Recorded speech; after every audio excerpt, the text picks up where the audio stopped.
வீட்டோட மாப்பிள்ளையாகும் யோகம் யாருக்கு இருக்கும் என்றால், ஒரு பெண் ஜாதகத்துக்கு குரு பகவான் நல்ல நிலையில் இருந்தால் நல்ல மனசுக்கேத்த மாப்பிள்ளையும் கடைசி காலம் வரை தன்னை கண்ணும் கருத்துமாக பார்த்துக்கூடிய மாப்பிள்ளை கிடைக்கும். ஒரு பெண் ஜாதகத்தில் குரு நீசமாகிவிட்டால் நல்ல மாப்பிள்ளை கிடைக்காது. சிலருக்கு நல்ல மாப்பிள்ளை கிடைத்தாலும் அவர் இறந்து விடக்கூடிய நிலை ஏற்படும். அதே போல ஒரு ஆண் ஜாதகத்தில் சுக்கிரன் நல்ல நிலையில் இருக்க வேண்டும்.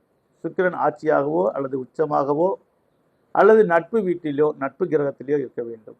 அப்படி இருந்தால் தனக்கு கிடைக்கக்கூடிய பெண் நல்ல குணவதியாகவும் எந்த காலத்திலும் விட்டு கொடுக்காமல் கண்ணியத்தோடு தன் குடும்பத்தை கட்டி காப்பதும் இல்லாமல் அவரையும் எந்த நிலையில் விட்டு கொடுக்க மாட்டாள். அதாவது ஆண் ஜாதகத்தில் ரிஷப ராசி அல்லது துலாம் ராசியில் குரு சுக்கிரன் சேர்க்கை பெற்றிருக்க வேண்டும், அல்லது சுக்கிரன் இருந்து குரு பார்வை பெற்றிருக்க வேண்டும், அல்லது குரு இருந்து சுக்கிரன் பார்வை பெற்றிருக்க வேண்டும். அதே போல ரிஷப ராசியிலும் அதே போலதான் சுக்கிரன் இருந்து குரு பார்வை பெற்றிருக்க வேண்டும், அல்லது குரு இருந்து சுக்கிரன் பார்வை பெற்றிருக்க வேண்டும், அல்லது இருவரும் சேர்ந்து அந்த ரிஷபராசியில் இருக்க வேண்டும். ஆனால் வீட்டோட மாப்பிள்ளையாக இருந்தும் சிலருக்கு நல்ல மதிப்பு கிடைப்பதில்லை மாமனார் வீட்டில்.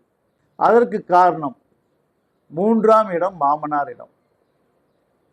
ஒரு ஆண் ஜாதகத்தில் 3ஆம் இடம் பாதிக்கப்பட்டால் அவர் வீட்டோட மாப்பிள்ளையாக இருந்தாலும் அங்கே ஒரு பெண் கொடுமைப்படுவது போல அவருக்கும் மாமனார் வீட்டில் யாராவது மூலியமாக கொடுமைகள் ஏற்படும். ஆனால் தனக்கு எவ்வளவு கொடுமை ஏற்பட்டாலும் சுக்கிரன் குரு சேர்க்கை பெற்றிருப்பதால் அந்த பெண்ணுக்காக அவ்வளவு சகித்து கொள்வார். ஒருவருக்கு 3ஆம் அதிபதி நல்ல நிலையில் இருந்து குரு சுக்கிரன் நல்ல நிலையில் இருந்தால் வீட்டோடு மாப்பிள்ளையாக இருப்பது மட்டுமல்லாமல் அந்த வீட்டுக்கே இவர்தான் ராஜாவாக இருப்பார்.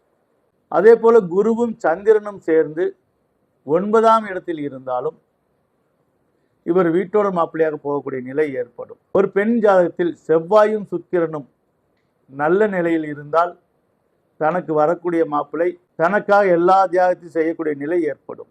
ஆக அந்த பெண்ணுக்கு சுக்கிரனும் செவ்வாயும் நல்லா இருந்தால் வரக்கூடிய மாப்பிள்ளை இதற்கு முன் கெட்ட பழக்கத்தில் இருந்தாலும் அந்த பெண்ணுக்காக அந்த கெட்ட பழக்கத்தை விட்டு அந்த பெண் எங்கே இருக்கிறாளோ, தனி குடித்தனமாக இருந்தாலும் சரி, அல்லது மாமனார் வீட்டில் இருந்தாலும் சரி, அல்லது தன்னுடைய தாய் வீட்டில் இருந்தாலும் சரி, அந்த பெண் எங்கே இருக்கிறார்களோ, அதாவது ஒரு ஆண் இருக்கும் இடம்தான் அயோத்தி என்று சொல்வார்கள்.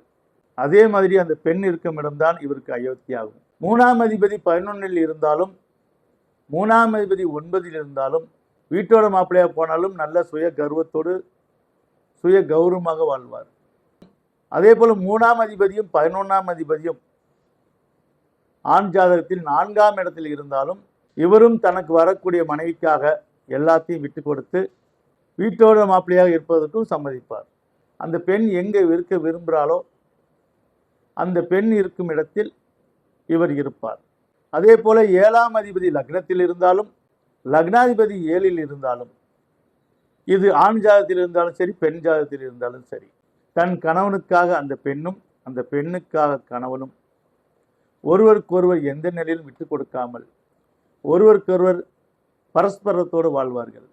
ஏனென்றால் 7ஆம் இடம் என்பது களத்திரஸ்தானம், லக்னாதி என்பது அந்த தனிநபரை குறிக்கக்கூடிய ஸ்தானம்.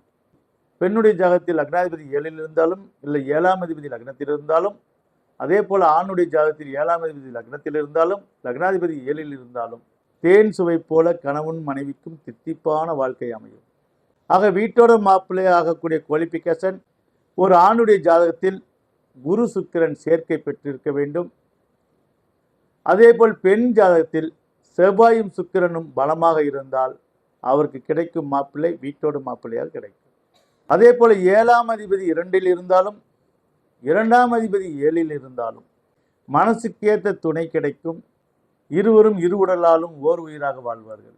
7ஆம் அதிபதி 2இல் இருந்தாலும் 2ஆம் அதிபதி 7இல் இருந்தாலும் ஒருவனுக்கு ஒருத்தி என்ற பாகுபாடை இவர் வகுத்து தன் வாழ்வில் மற்றவர்களுக்கு இடம் கொடுக்காமல் ஒருவனுக்கு ஒருத்தியாக வாழக்கூடிய ஜாதகம் இந்த 7ஆம் அதிபதியும் 2ஆம் அதிபதியும் சேர்ந்து ஒன்று 7இலோ அல்லது 2இலோ இருந்தால் ஒருவனுக்கு ஒருத்தியாக வாழ்வார்கள். பொதுவாக வாழ்க்கை என்றால் அப்படித்தான் இருக்க வேண்டும். ஆனால் எல்லோருக்கும் அப்படி அமைவதில்லை. இருந்தாலும் எல்லோருக்கும் அந்த அமைப்பு இருக்க வேண்டும் என சொல்லி மீண்டும் அனைவருக்கும் என் நெஞ்சார்ந்த வணக்கத்தை தெரிவித்துக் கொள்கிறேன்.